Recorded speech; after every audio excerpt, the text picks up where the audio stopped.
Nous allons essayer de prendre le chemin de l'oraison avec Thérèse d'Avila.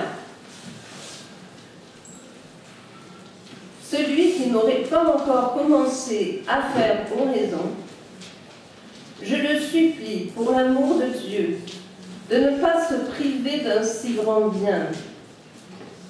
Il n'y a rien à craindre, mais tout à espérer. Si l'on persévère, j'ai confiance en la miséricorde de Dieu. Personne ne l'a pris en vain pour ami.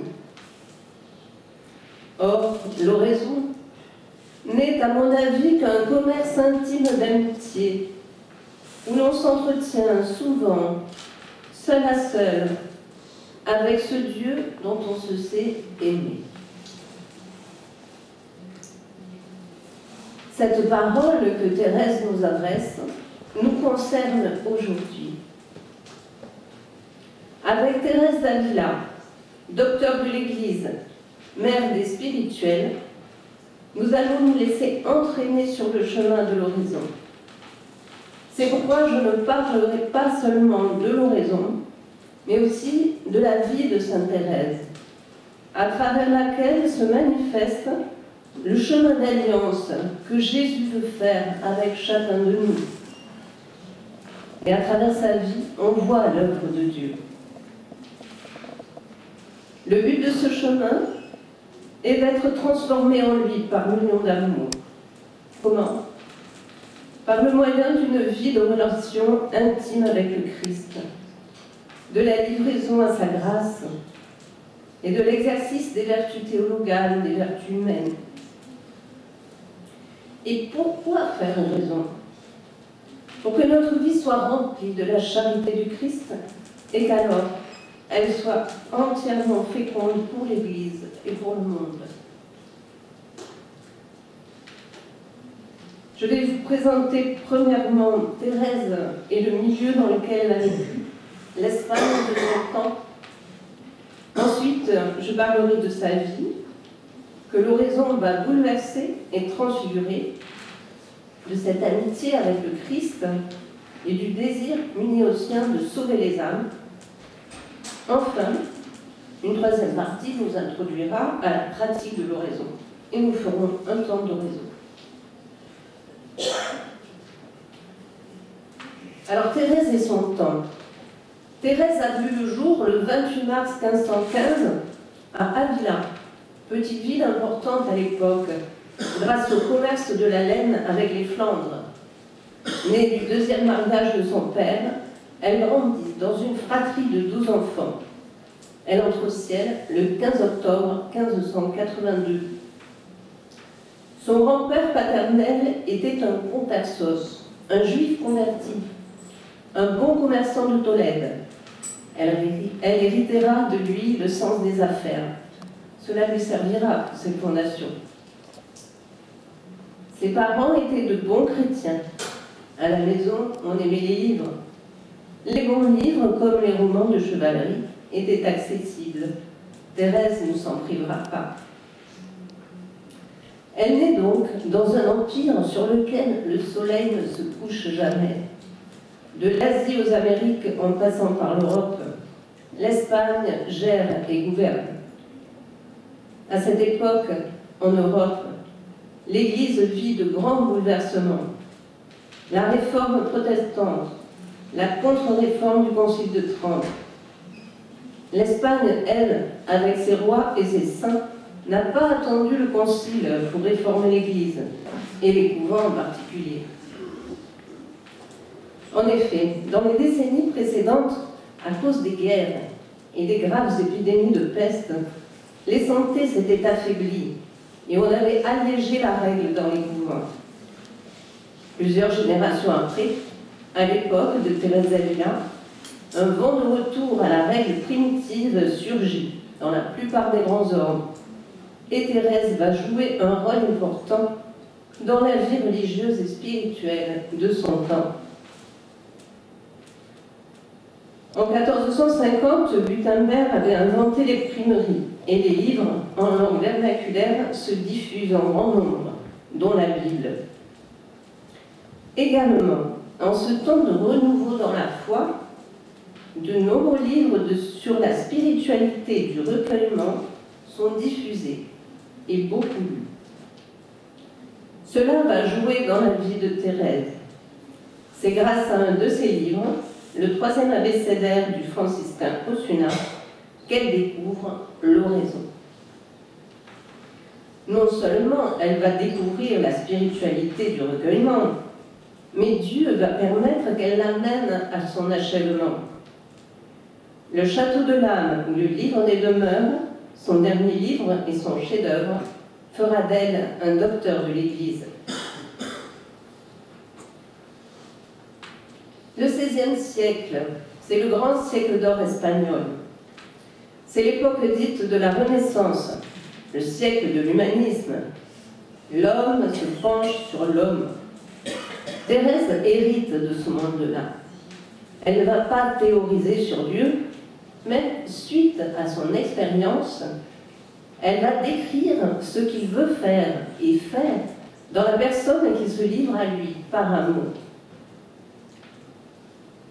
Dans le Livre des demeures, elle décrit cette transformation, cette divinisation que Dieu opère.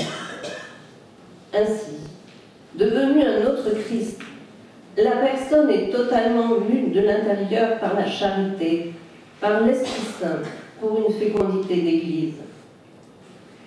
Et dans cette aventure, elle entraîne tous ceux qui deviennent ses amis. Amis, elle a su l'être de son vivant. Les relations comptaient beaucoup pour elle.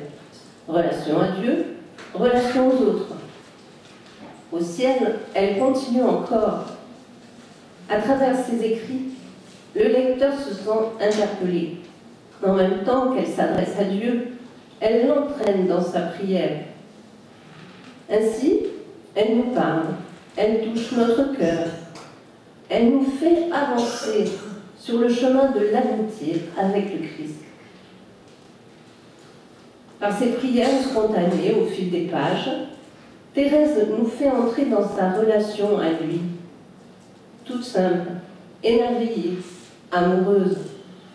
Il faut la lire et la fréquenter, et la prendre pour amie. N'hésitez pas à lui demander. Donc on peut commencer par lire la vie de Sainte Thérèse d'Avila par Marcel Auclair. Cela se lit comme un vrai roman, ou bien la vie plus courte de Bernard Cézé, Petite vie de Thérèse d'Avila. Ça peut être une bonne introduction. Alors, Thérèse, sa vie, son expérience. Thérèse n'est pas née sainte, elle l'est devenue par grâce. Le Seigneur a permis que son existence soit pour nous un enseignement vivant sur la vie spirituelle, sur les étapes par lesquelles toute personne qui essaie de vivre avec Jésus va passer. On en trouve un récit achevé, le Livre des demeures, où elle décrit de façon générale les étapes de la vie spirituelle. En fait, ce livre n'est autre qu'une reprise de son autobiographie qu'elle avait écrite à la demande de ses confesseurs sur la vie d'Osraison, sur ce qu'elle vivait de sa vie d'oraison dans les années 1560-62. 15 ans plus tard, son expérience a mûri. Et à la demande à nouveau de ses supérieurs, elle la met par écrit. À partir de sa propre vie spirituelle, elle dégage demeure après demeure, étape après étape, la progression, l'itinéraire qui mène à l'union à Dieu, à la transformation de son amour, à la sainteté possible pour tous et praticable par tous. Parce qu'on peut se dire, Thérèse d'Avila, c'est trop grand pour moi. Je n'ai pas ces extases, même si j'aimerais bien en avoir quelques-unes. On ne voit pas trop ce qu'elle pourrait nous apporter. Mais elle devance nos objections dans le Livre des demeures. On n'a pas besoin de ça pour devenir un saint. Il faut seulement désirer faire la volonté de Dieu, qui est de l'aimer et d'aimer son prochain. Mais pas aimer Dieu n'importe comment, l'aimer à la folie. Tel est l'avertissement et le grand message de Thérèse. C'est pourquoi il est important de connaître la vie de Thérèse avec le Christ. Sa vie nous fait toucher le réalisme de la relation que le Seigneur Jésus veut avoir avec chacun de nous dans la foi, l'espérance et l'amour. Dieu cherche des âmes à qui se donner, âmes qui sont par sa grâce désireuses et capables de répondre amour pour amour. Une vie d'amour avec Jésus, c'est possible pour tous. Il m'a aimé et s'est livré pour moi, écrit saint Paul. Pour moi, cette expérience que Paul, Thérèse et tous les amis de Jésus ont faite, il nous appelle aussi à la faire. Mais y croyons-nous suffisamment? Donc, comme je vous l'ai déjà dit, Thérèse est comme nous. Avant de se laisser emporter par le Christ et parvenir au mariage spirituel, elle a eu des moments d'ascension et des moments de chute. Jusqu'à présent, ce sont des moments d'ascension. Petite, elle était très fervente. À 7-8 ans, avec son frère, elle lit la vie des saints, des martyrs, qui lui semblaient acheter bon marché le bonheur d'aller jouir de Dieu au ciel. Très tôt, elle sera marquée par cette vérité de la vocation de l'homme, la communion avec Dieu pour l'éternité. Toujours, toujours, toujours, aimait-elle répéter. Elle veut voir Dieu. Ce sera le désir de toute sa vie, quels que soient les hauts et les bas qu'elle éprouvera. Donc Thérèse se dit dans sa tête d'enfant, pour voir Dieu, il faut mourir. Histoire est connue, un jour, elle entraîne son frère avec elle, et les voilà tous deux qui prennent la route pour aller se faire couper la tête chez les morts, dans le sud de l'Espagne, sauf qu'elle s'était trompée de route. Un oncle qui passait par là rencontre les enfants et les ramène à la maison paternelle. Faute de martyrs sanglants, à travers ces jeux d'enfants, elle va choisir le martyr blanc, en imitant la vie des ermites dans le jardin.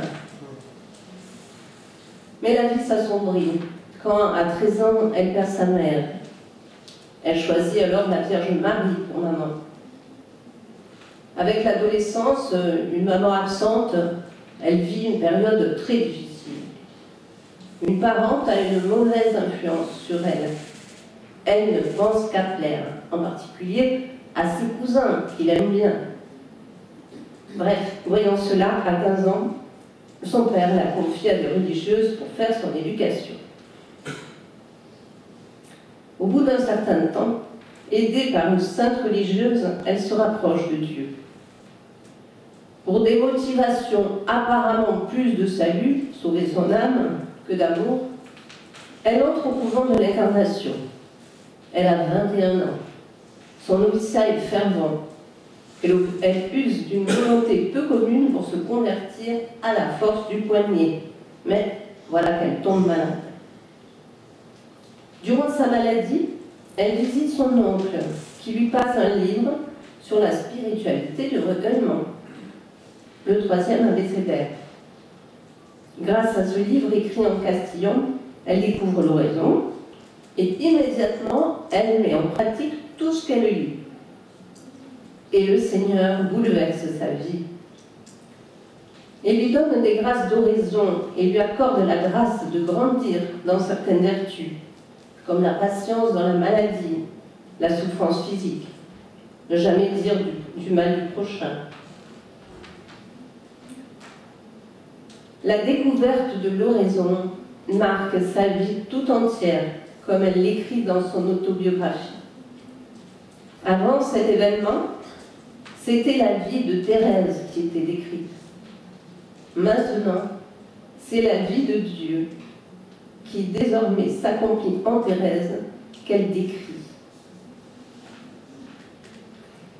Et c'est ce que Dieu va réaliser en nous si nous nous laissons prendre par lui peu à peu. Sommes-nous prêts à cela? Comme dit Thérèse, il n'y a rien à craindre, mais tout à espérer. Au bout de plusieurs mois, elle guérit dans son corps. Mais, au lieu de continuer sur sa lancée spirituelle, elle retombe dans ses mauvaises habitudes. Les parloirs. Ça va durer 10 ans, la période la plus dure de sa vie. Ses sœurs au couvent le lui font remarquer, ses confesseurs essaient de lui faire la morale. Malgré tous ses efforts, elle n'arrive à rien. Comme elle nous est proche. Elle abandonne même l'oraison pendant 18 mois. À la mort de son père, grâce aux encouragements du confesseur de celui-ci, elle reprend l'oraison et y reste fidèle, même si elle est devenue difficile. On a entendu ça tout à l'heure. Dieu est un ami, mais un ami si différent de nous. Durant cette période de renouveau, quand même, elle commence à faire le lien entre la vie morale et l'oraison. Ce que nous faisons dans la journée a une influence sur notre vie spirituelle. Si bien que l'oraison de ses filles, si bien que lorsque ses filles lui demanderont de leur parler de l'oraison, elle commencera par leur parler des vertus qui disposent à l'oraison. L'humilité, fondement de l'édifice, la charité, le détachement. Et ceci étant, quelles que soient les difficultés dans nos vies, quelles que soient nos faiblesses, nos péchés, on ne doit jamais abandonner l'oraison. C'est le remède qui va nous guérir. Dans cette oraison que Thérèse a reprise, Dieu agit et elle reçoit beaucoup de grâces. Une amie lui fait rencontrer un jeune jésuite qui la rassure au sujet des grâces qu'elle reçoit. Pour sortir de ses mauvaises habitudes, il lui demande de ne pas relâcher ses efforts, mais surtout, il l'aide à se livrer toujours davantage à la grâce du Christ, pour qu'il agisse en elle. Et c'est cela que nous devons aussi faire.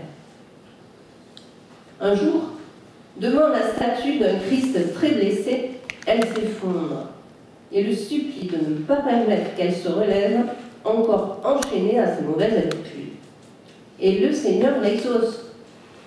Elle a 39 ans, nous sommes au printemps 1554. C'est la grande conversion de Thérèse. Une conversion semblable à celle de saint Augustin. Une conversion à la grâce de Dieu. Quelle que soit la force de notre volonté, on ne peut se convertir soi-même. Il faut faire tout ce qu'on peut, mais la victoire revient au Christ, source et auteur de la grâce. Désormais, le Christ va peu à peu prendre le relais des pauvres efforts de Thérèse. Elle constate que grâce à l'oraison, c'est-à-dire à sa relation avec le Christ, elle abandonne ses mauvaises habitudes et progresse rapidement dans le bien.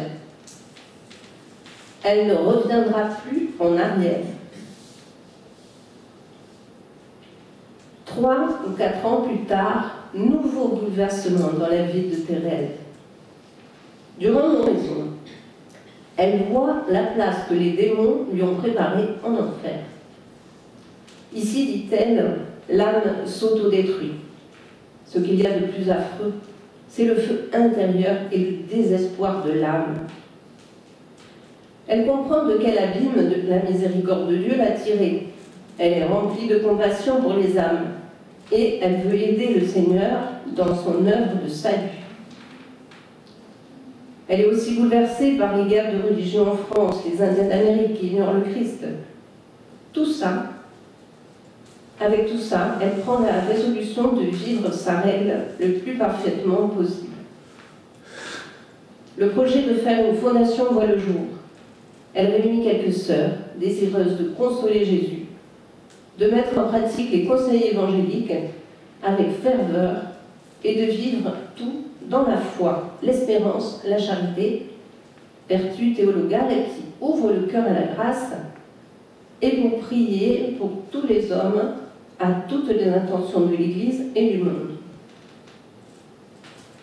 Ce sont là vos affaires, dira Thérèse à ses sœurs. Pour Thérèse, la recherche de l'intimité avec le Christ dans l'oraison est solidaire de tous les hommes. Elle est profondément apostolique. Et pour nous, c'est pareil. Face à tous les défis de notre temps et notre incapacité à faire de grandes choses, c'est la même chose. Laissons-nous remplir d'amour dans la prière, dans la foi. Choisissons d'aimer autour de nous. Soyons fidèles à notre devoir d'État, à tout ce que le Seigneur nous inspirera. Et de ce chemin de sainteté naîtra une fécondité inestimable pour l'Église et pour tous les temps. Ainsi, la grâce de fécondité de Thérèse va se déployer durant une vingtaine d'années avec de multiples fondations. Elle écrira aussi des livres où elle va transmettre son expérience de la vie d'oraison. Elle écrira 4 grandes œuvres: son autobiographie, Le chemin de perfection, à la demande de son confesseur et de ses sœurs. Donc, dans une première partie, elle explique comment se disposer à l'oraison par la pratique des vertus de charité, d'humilité, de détachement. Et dans la deuxième partie, elle explique comment faire oraison en commentant le Notre Père. Ensuite, le Château de l'âme ou Livre des demeures, son chef-d'œuvre, 5 ans avant de partir au ciel. Elle décrit en 7 demeures, 7 étapes, les étapes du chemin spirituel. Ce cheminement consiste à développer en nous toute la grâce de notre baptême et à faire de nous un saint. Ce chemin consistera toujours dans la coopération de l'homme à la grâce opérante de Dieu. Ainsi, il y a toujours une action de Dieu, une réponse de l'homme, une transformation, avec une oraison liée à cette étape. Dans les 3 premières étapes, où demeure, l'action de l'homme est prépondérante. Thérèse appelle la grâce opérante de Dieu, sanctifiante de Dieu, secours habituel. Dieu nous aide. Dans les 4 autres étapes où demeure l'action de Dieu est prépondérante, Thérèse appelle cette grâce opérante, sanctifiante de Dieu, secours particulier. Nous coopérons à l'action de l'Esprit Saint en nous. La 7e étape, la 7e demeure, est celle de l'achèvement de l'union à Dieu dans le mariage spirituel avec le Christ et la vision de la Sainte Trinité.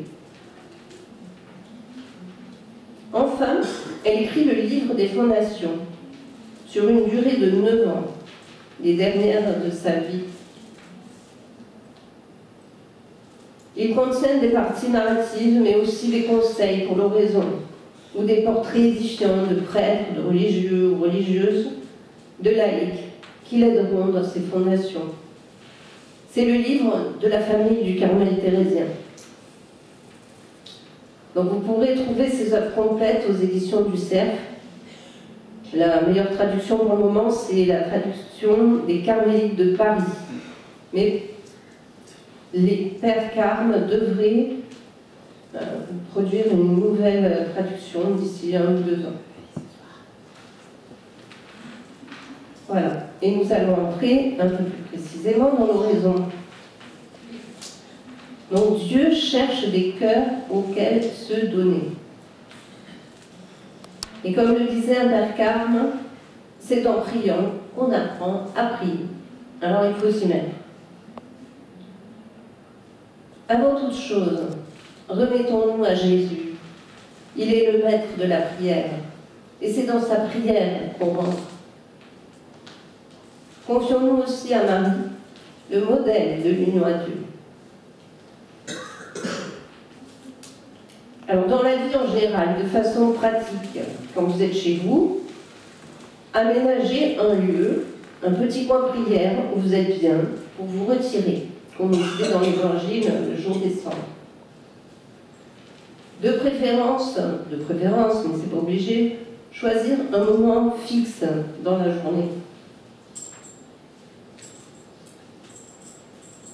Et par avance, fixer la durée de l'horizon et s'y tenir. C'est la fidélité qui compte dans l'amitié. Il ne s'agit pas de faire beaucoup, 1 heure, 2 heures, mais de faire tous les jours 5, 10, 15 minutes pour rencontrer Jésus.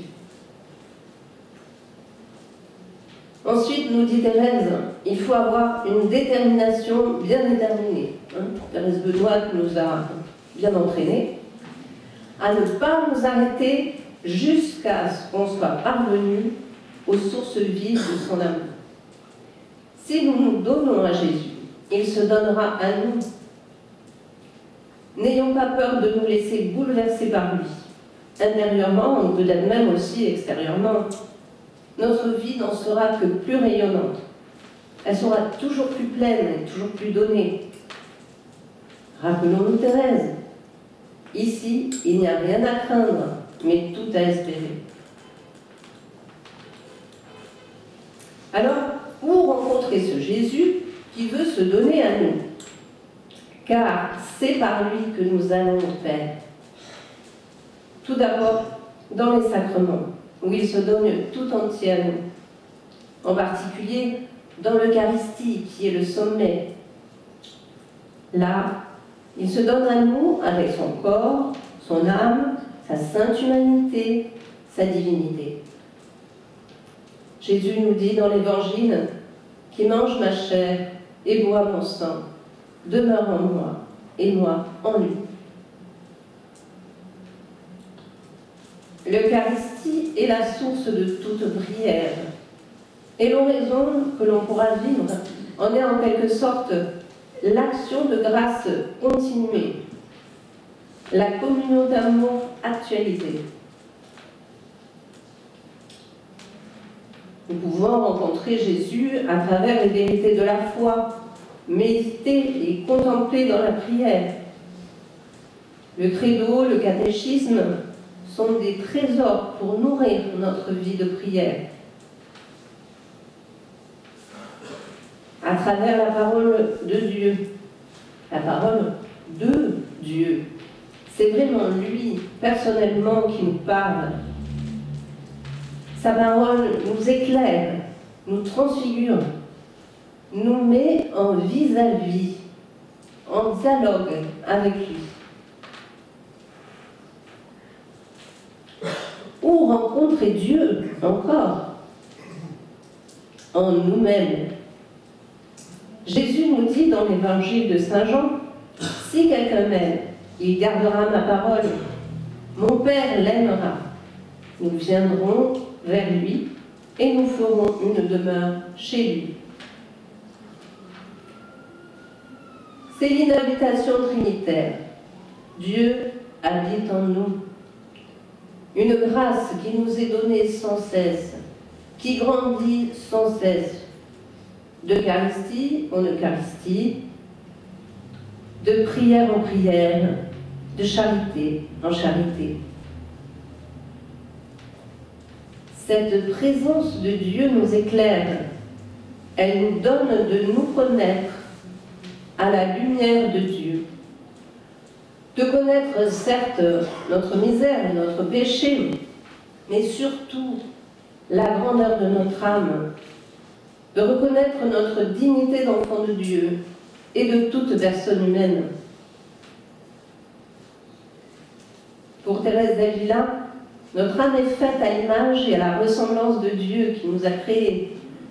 Genèse. Elle n'est pas autre chose qu'un paradis où le Seigneur, selon qu'il l'affirme lui-même, trouve ses délices. Livre des Proverbes. Notre âme est un ciel, puisque Dieu y habite. Thérèse nous invite à nous enfermer dans ce petit ciel de notre âme où habite celui qui nous a créés. Écrit-elle dans Le chemin de la perfection, lorsqu'elle commente la phrase du Notre Père, qui est aux cieux. Enfin, elle considère aussi l'âme comme un château, qui est composé tout entier d'un seul diamant, d'un cristal très pur. Château aux multiples demeures. Au centre de ce château, c'est-à-dire dans la demeure la plus profonde et la plus lumineuse, habite le grand roi. Tout le chemin spirituel, chemin de sainteté, chemin d'amour, va consister à se rapprocher de ce centre et un jour d'y être introduit par le Seigneur lui-même. Et la porte de ce château, nous dit Thérèse d'Avila, c'est l'oraison. Et la clé, c'est la foi.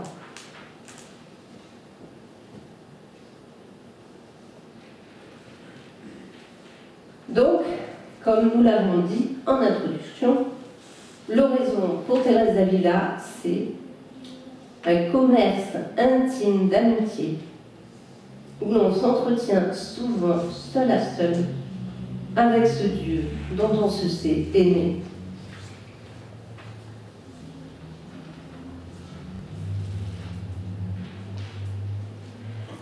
Le message de Thérèse est de nous dire « Dieu n'a qu'un désir », celui de trouver des âmes à qui il puisse donner et se donner lui-même. Il est écrit dans l'Apocalypse « Voici, je me tiens à la porte et je frappe. Si quelqu'un entend ma voix et ouvre la porte, j'entrerai chez lui pour souper, moi près de lui et lui près de moi. » Quelle attente de la part de notre Dieu! Jésus ressuscité désire nous rencontrer. Il désire notre compagnie, une grande intimité de relation avec nous, déverser sa grâce en nous, qui permettra d'aimer toujours davantage. C'est ainsi qu'au centre de nous-mêmes, Jésus demeure, et il nous appelle à y demeurer avec lui. Allons à lui en toute simplicité, tels que nous sommes, avec nos joies, nos émotions, nos tristesses, tout ce qui nous habite, nos soucis, nos souffrances, et confions-lui tout. Il ne manquera pas de nous aider, de nous consoler, comme il l'a fait avec Thérèse, de nous éclairer, de nous donner la force dont nous avons besoin. Comment? Par le recueillement. Recueillement parce que l'âme y recueille toutes ses facultés et rentre au-dedans d'elle-même avec son Dieu. On ferme la porte des sens, on ferme les yeux, on se met sous son regard. Considérez qu'il vous considère, dit Thérèse. Prendre conscience qu'il nous regarde sans cesse avec amour. Ainsi, elle exhorte, « Je ne vous demande qu'une chose, le regarder. Lui ne vous perd jamais de vue, et selon que vous l'aurez aimé, vous le trouverez. » Alors on ouvre les yeux du cœur, on essaie de faire silence de tout ce quitter tout ce qui fait du bruit en nous, d'apaiser nos émotions. On offre tout à Jésus. Et on entre peu à peu dans le château, attiré par celui qui nous habite. On est en présence de Dieu. On entre en contact avec Jésus en exerçant les vertus théologales. À chaque fois que nous faisons un acte de foi, d'espérance, de charité, nous ouvrons en nous la porte à la grâce de Dieu. Par la foi, Dieu se communique à notre esprit dans le secret, nous éclaire. Par la charité, il nous envahit de son amour, pour que nous aimions à notre tour comme lui. Je ne vous demande qu'une chose, dit Thérèse, le regarder. Regarder le Christ, c'est contempler les mystères de sa vie, en méditant un évangile. Si on ne peut pas méditer, laisser remonter un verset de sa parole qui nous a touchés, la laisser résonner en nous. Regarder une image de notre Seigneur que nous aimons, et à partir de là, le laisser faire. On descend au plus profond dans son cœur, on dépasse le raisonnement. Thérèse nous dit qu'il ne s'agit pas tant de beaucoup penser que de beaucoup aimer. Restons là avec lui en nous, et nous en lui. L'aimer et se laisser aimer.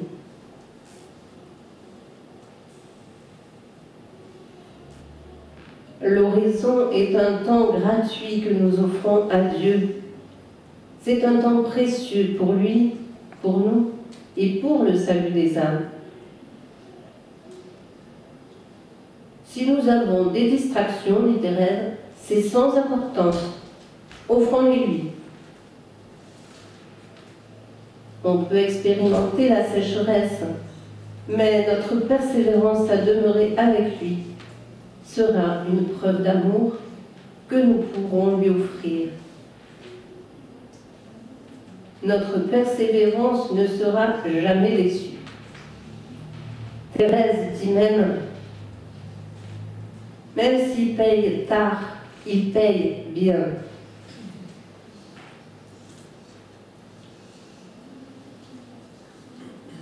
Alors je vous propose maintenant de faire oraison pendant 10 ou 15 minutes. Faisons silence. Installons-nous bien sur notre chaise. Et avec une attention amoureuse, entrons dans le secret de notre cœur. Posons sur Jésus un regard d'amour tout simple et confiant, comme celui d'un enfant. Jésus posa son regard sur lui et les mains. Laissons-nous regarder par lui. Viens et